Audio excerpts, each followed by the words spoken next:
Hello everyone and welcome back to the channel. It's Greg from Wint Audio Video coming to you with another great video showcasing vintage audio equipment.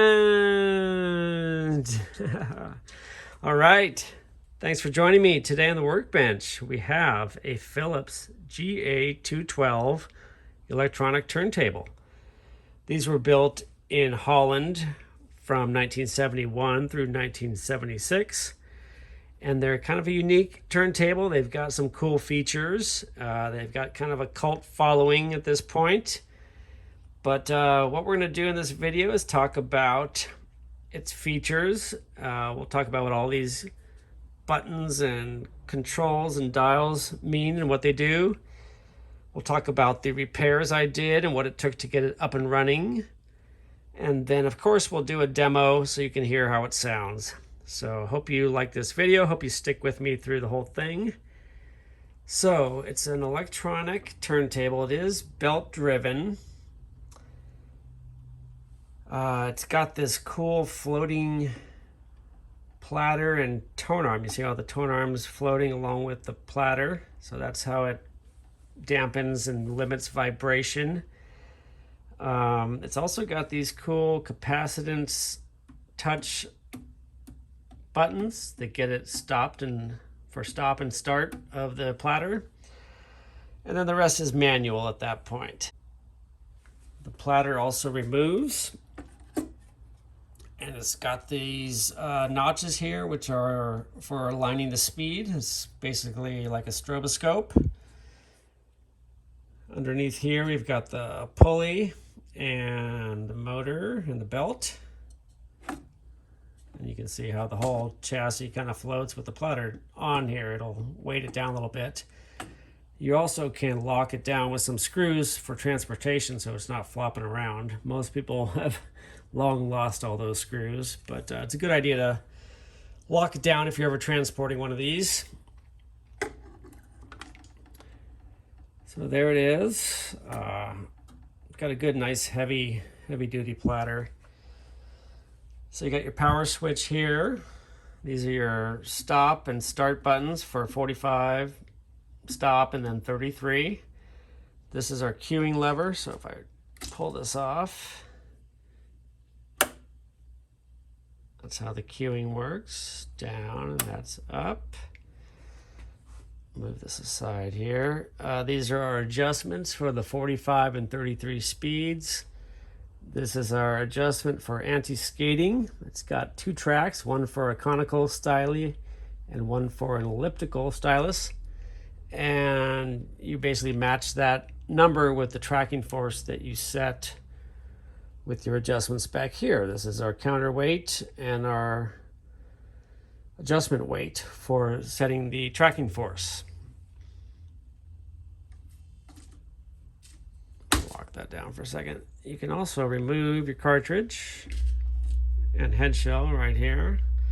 This one has a Stanton 681 Triple E with a new stylus on there. These contacts here then make contact inside the head shell, and then eventually make their way out to the RCA cables on the back.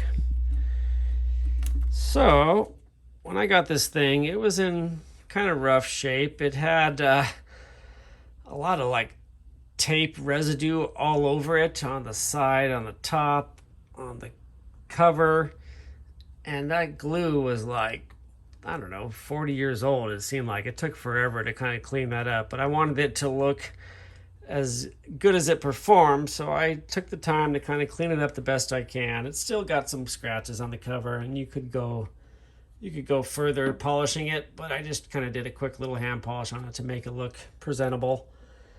We also repaired a couple things on it. So the RCA cables were shot, they'd been spliced. We put new RCA cables on it. We put a new belt on it. We put all new lamps here, and these are actually part of the start and stop circuitry. There's also a lamp inside for the auto stop, which we'll show you in a second. New belt, lubrication, clean everything up, couple new capacitors on the circuit board. And new stylus. What else? What else? I think that's the bulk of it. Let's go ahead and do a little demo. So if you hit power, it fires it up. You get the light come on, the stop light. You want to manually pull that guy off. And then if you were to hit, let's go 33, start that. I think you can see these lines here on the inner groove here. See how they're stable? So if I were to adjust the 33 control, those little black lines start wandering. Maybe I'll bring the camera in a little closer so you can see those lines a little better. Okay. So you see how those lines are kind of floating the wrong direction? They're going counterclockwise. If I were to play with my speed, I can go too far, and now it's going too fast. But I want to back it down to where they're just stable and not moving at all, which is right about there. And now we'll have a good speed. Alternatively, we could use one of these guys, which is a turntable adjustment disc, 33 1/3. So if I drop that down, we'll see a similar thing. This one gives me a little more accurate things because it tells you if you're 1% fast or slow in either direction. But you can see that the 33 is stable there, just like right there. Getting this off will be fun. There we go. So anyways, that's how the speed adjustment works. That's kind of a nice feature that they have that built right in. Hit stop. We can grab a record. And we're back with Marty O'Reilly and the Old Soul Orchestra, Pray for Rain album. We're going to go with, I think, a different track that I've played. So we line that up, we hit start, drop it on down.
left me in Texas, Texas with a worried mind. All right, well, there you have it. I like to play the song all the way through so you can enjoy it. Well, thanks for tuning in. Another repair ready to go home to its customer, the Philips GA-212 turntable. Not the easiest to work on, but once they're up and running, they are very cool. So hope you like this video. Please check out Marty O'Reilly and the Old Soul Orchestra Pray for Rain album. That was letters. There's the cover. I like to support Marty. He's a customer of ours. He signed this album to us, so I hope he enjoys that we play his music on YouTube, even though it's probably going to get flagged. But I'm trying to spread the love, spread the word. Go buy this album. He's got a new one coming out. Check out Went Audio Video for all your vintage audio needs. We're also a home theater installation company specializing in modern whole house audio systems, TV installation, cameras, Wi-Fi, anything low voltage, we can help you out. Thanks for joining us. Please leave a thumbs up if you like this video. Consider subscribing to the channel. We're looking to grow the channel, and share it with your friends. Thanks so much. Hope you're all doing well. We'll see you in the next video. Bye now.